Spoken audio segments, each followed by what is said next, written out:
Hai, perkenalkan kami dari kelompok 2 yang akan membahas mengenai sleep-wake disorders. Sebelum kami memasuki materi pembahasan kami, terlebih dahulu kami akan memperkenalkan diri kami. Halo, nama saya Yulikana. Kenalkan, nama saya Tarwana Aritonang. Nama saya Jennifer Crescentia Salim. Perkenalkan, nama aku Siska Maria Oktaviani Boruhuta Lawal. Selamat malam, nama saya Ferenci. Sleep-wake disorders atau yang biasa kita sebut dengan gangguan tidur adalah kelainan dari pola tidur seseorang. Hal ini akan menimbulkan penurunan kualitas tidur yang berdampak pada kesehatan dan keselamatan penderitanya. Sleep-wake disorders memiliki 10 kelompok. Untuk lebih jelasnya bisa dibaca di slide yang akan ditampilkan berikut ini. Kemudian kita masuk ke pembahasan yang pertama, yaitu insomnia disorder. Insomnia yaitu kondisi ketika seseorang merasa kesulitan untuk tidur atau butuh waktu yang sangat lama untuk tidur. Penyebab biasanya dikarenakan kebiasaan sebelum tidur yang tidak baik, gangguan mental, atau dikarenakan adanya penyakit tertentu seperti kelenjar pineal. Untuk kriteria diagnosanya sendiri, yang pertama, predominasi kebutuhan ketidakpuasan dengan kualitas dan kuantitas tidur. Yang kedua, kesulitan tidur dialami setidaknya 3 kali seminggu. Yang ketiga, kesulitan tidur dialami selama setidaknya 3 bulan. Yang keempat, kesulitan tidur dialami meskipun mempunyai kesempatan yang cukup untuk tidur. Yang kelima, insomnia yang terjadi tidak bisa dijelaskan dan tidak muncul selama gangguan tidur lainnya. Yang keenam, insomnia yang terjadi bukan karena fisiologis dari penggunaan zat. Dan untuk yang terakhir, adanya gangguan psikiatri atau medis komorbid tidak bisa menerangkan predominasi keluhan insomnia. Prevalensinya, berdasarkan estimasi populasi 1 dari 3 orang dewasa melaporkan gejala insomnia. 10-15% merasakan gangguan pada siang hari, dan 6-10% merasakan gejala yang berhubungan dengan gangguan insomnia.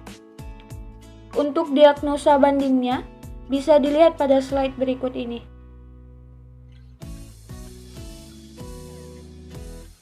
Kemudian kita masuk ke pembahasan yang kedua, yaitu hypersomnolence disorder atau yang biasa kita sebut dengan hipersomnia. Hipersomnia adalah kondisi di mana kebutuhan tidur sangat panjang, sehingga penderitanya selalu mengantuk di siang hari. Ada berbagai hal yang berpotensi menyebabkan hipersomnia. Salah satunya adalah depresi. Untuk kriteria diagnosanya sendiri, yang pertama, keluhan mengantuk yang berlebihan meskipun mempunyai waktu tidur setidaknya selama 7 jam. Yang kedua, episode hipersomnia berlangsung setidaknya 3 kali seminggu selama setidaknya 3 bulan. Yang ketiga, episode hipersomnia disertai dengan distres yang signifikan atau gangguan kognitif, sosial, pekerjaan, atau area fungsi lainnya. Yang keempat, episode hipersomnia tidak bisa dijelaskan atau tidak hanya timbul selama episode gangguan tidur lainnya. Yang kelima, episode hipersomnia bukan disebabkan oleh efek fisiologis akibat penggunaan zat. Dan yang terakhir, adanya gangguan psikiatri atau medis komorbid tidak bisa menerangkan predominasi keluhan hipersomnia. Prevalensinya, sekitar 5-10% orang yang berkonsultasi di sleep disorders clinic dengan keluhan kantuk di siang hari didiagnosa memiliki gangguan hipersomnia. Hipersomnia terjadi dengan frekuensi yang relatif sama pada pria dan wanita. Untuk diagnosa bandingnya bisa dilihat pada slide berikut ini. Narkolepsi. Kriteria diagnosa: periode tidak tertahankan untuk tidur, ketiduran, atau tidur siang yang timbul dalam hari yang sama. Hal ini terjadi setidaknya 3 kali seminggu selama setidaknya 3 bulan, disertai dengan setidaknya satu dari hal-hal berikut. Yang pertama, episode katapleksi yang terjadi setidaknya beberapa kali dalam sebulan. Yang kedua, pada individu dengan sakit yang telah lama, episode singkat kehilangan tonus otot yang tiba-tiba dengan masih mempertahankan kesadaran yang dipicu oleh tertawa atau bercanda.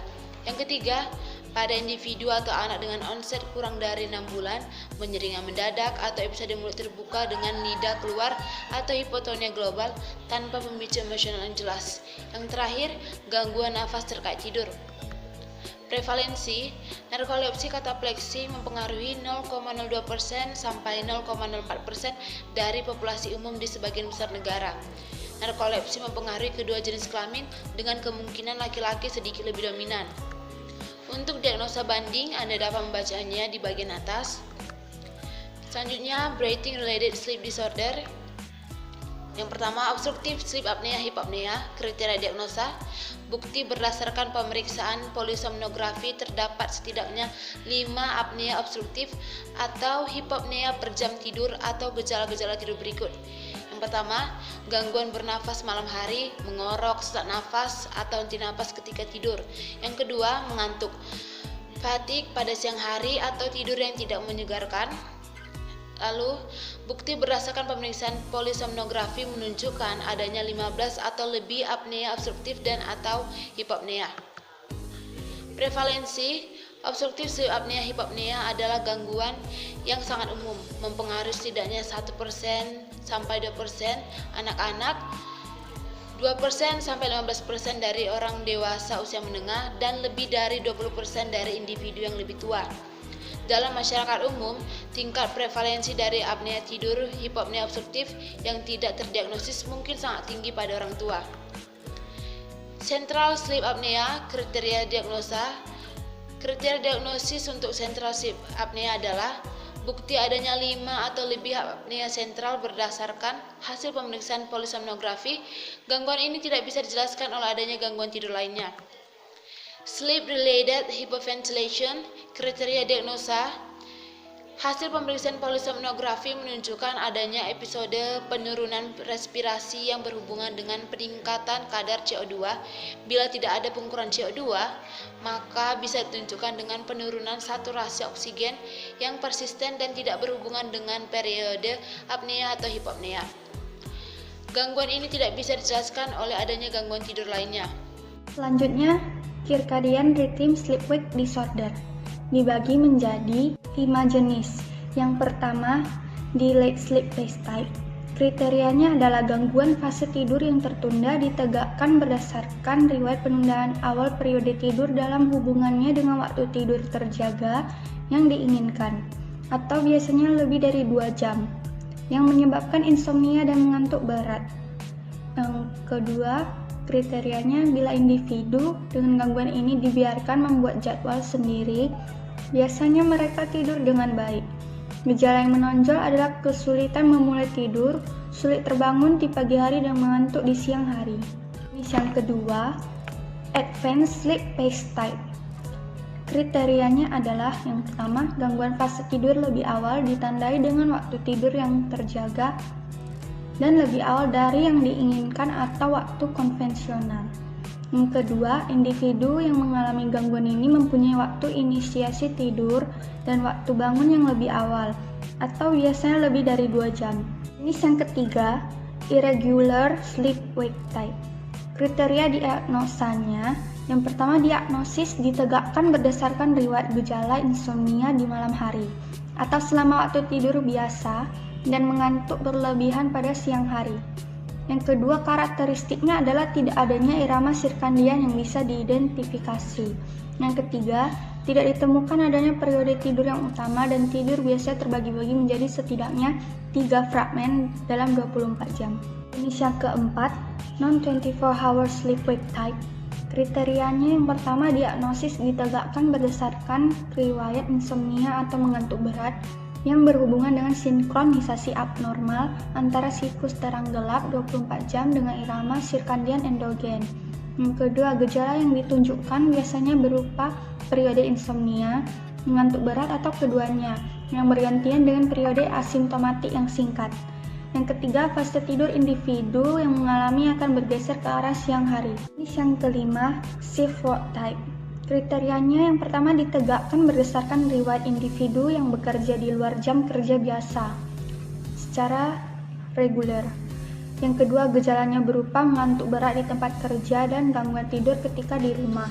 Yang ketiga, biasanya gejala akan mereda ketika individu yang mengalami kembali bekerja sesuai jam kerja yang biasa. Selanjutnya, non-rapid eye movement sleep arousal disorders. Kriteria diagnosanya yang pertama, episode terbangun dari tidur.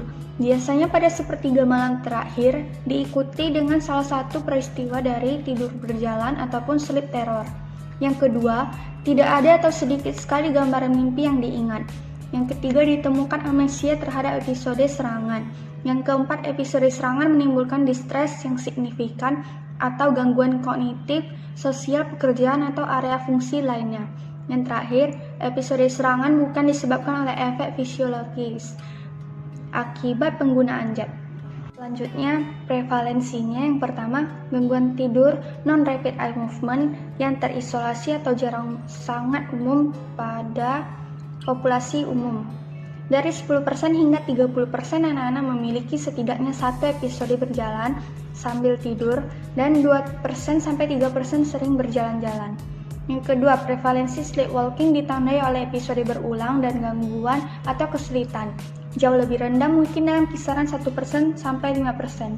Yang ketiga, prevalensi episode sleepwalking adalah 1% sampai 7% di antara orang dewasa, dengan episode mingguan ke bulanan terjadi pada 0,5% sampai 0,7%. Selanjutnya, diagnosa bandingnya bisa teman-teman lihat sendiri seperti yang di atas. Terima kasih. Saya akan menjelaskan tentang nightmare disorder dengan kriteria diagnosa. Kejadian yang berulang-ulang dengan mimpi yang sangat panjang dan sangat tidak menyenangkan dan diingat dengan sangat baik, yang biasanya melibatkan upaya-upaya untuk menghindari ancaman terhadap pertahanan diri, keamanan atau integritas fisik, dan biasanya muncul pada paruh waktu kedua jam tidur. Setelah terbangun, individu yang mengalami dengan cepat akan sadar dan terorientasi. Gangguan tidur yang dialami menyebabkan distres yang signifikan atau gangguan kognitif, sosial, pekerjaan, atau area fungsi lainnya. Gejala mimpi buruk bukan disebabkan oleh efek fisiologis akibat penggunaan zat. Prevalensi mimpi buruk meningkat melalui masa kanak-kanak hingga masa remaja. Dari 1,3% hingga 3,9%, orang tua yang melaporkan bahwa anak-anak prasekolah mereka sering atau selalu mengalami mimpi buruk. Prevalensi meningkat dari usia 10 hingga 13 untuk anak laki-laki dan perempuan, tetapi terus meningkat ke usia 20 sampai 29 tahun untuk perempuan, sementara pada laki-laki menurun. Diagnosa banding sleep terror disorder, bereavement, narcolepsy, nocturnal seizures, breathing related sleep disorders, panic disorders, sleep related dissociative disorder, dan obat atau penggunaan zat lainnya. Rapid eye movement sleep behavior disorders. Kriteria diagnosanya, episode terbangun dari tidur yang berulang dan berhubungan dengan vokalisasi dan atau perilaku motorik kompleks. Perilaku ini timbul selama tidur REM dan oleh karenanya mempunyai onset dengan dari 90 menit setelah mulai tidur. Setelah terbangun, biasanya individu yang mengalami akan sadar penuh, waspada, dan tidak mengalami konfusi dan disorientasi. Gangguan ini menyebabkan distres yang signifikan atau gangguan kognitif, sosial, pekerjaan, dan area fungsi lainnya. Gangguan bukan disebabkan oleh efek fisiologis akibat penggunaan zat. Adanya gangguan psikiatri atau medis komorbid tidak bisa menerangkan keluhan yang dialami. Prevalensi gangguan perilaku tidur REM memiliki populasi umumnya sekitar 0,38% sampai 0,5%. Prevalensi pada pasien dengan gangguan kejiwaan mungkin lebih besar yang terkait dengan obat yang diresepkan untuk gangguan kejiwaan. Diagnosa banding nocturnal seizures, obstructive sleep apnea, other specified dissociative disorder atau sleep related psychogenic dissociative disorder, malingering. Terima kasih. Nah, selanjutnya saya akan menjelaskan bagian dari restless leg syndrome. Nah, kriteria diagnosanya adalah keinginan untuk menggerak-gerakkan kaki biasanya diikuti atau sebagai respon dari perasaan tidak nyaman di kaki. Nah, gejala ini berlangsung setidaknya 3 kali dalam seminggu dan bertahan selama lebih dari 3 bulan. Gejala ini disertai dengan stres yang sangat signifikan secara klinis ataupun gangguan dalam fungsi sosial, pekerjaan, pendidikan, akademik. Gejala-gejala yang di atas bukan disebabkan oleh gangguan psikiatri atau gangguan medis lainnya, dan efek fisiologisnya juga bukan bagian akibat dari penggunaan zat. Nah, tingkat prevalensinya adalah sangat bervariasi ketika kriteria luas digunakan, tetapi berkisar sampai 2% hingga 7,2% ketika kriteria lebih pasti digunakan. Ketika frekuensi gejala setidaknya 3 kali per minggu dengan tekanan sedang atau berat, maka tingkat prevalensinya menjadi 0,6%. Nah, substance medication induced sleep disorder. Nah, kriteria diagnosanya itu adalah gangguan tidur yang prominent dan berat. Bukti-buktinya berdasarkan riwayat pemeriksaan fisik atau pemeriksaan laboratorium bahwa gejala gangguan tidur yang timbul segera setelah intoksikasi zat atau setelah putus zat atau paparan obat. Nah, jadi gejalanya itu muncul karena setelah paparan obat atau zat obat yang terlibat bisa menimbulkan gangguan tidur. Gangguan tidur yang ditemukan tidak bisa dijelaskan dengan gangguan selain akibat induksi zat. Gangguan tidak hanya terjadi karena delirium, gangguan menyebabkan distres yang sangat signifikan atau gangguan dalam fungsi sosial, pekerjaan, atau area fungsi lainnya. Nah, diagnosa bandingnya adalah gangguan tidur pada zat-zat obat-obatan dan gangguan tidur yang terkait dengan kondisi medis lainnya dapat menghasilkan gejala insomnia, mengantuk di siang hari, atau parasomnia yang sama. Sekian penjelasan dari saya. Terima kasih.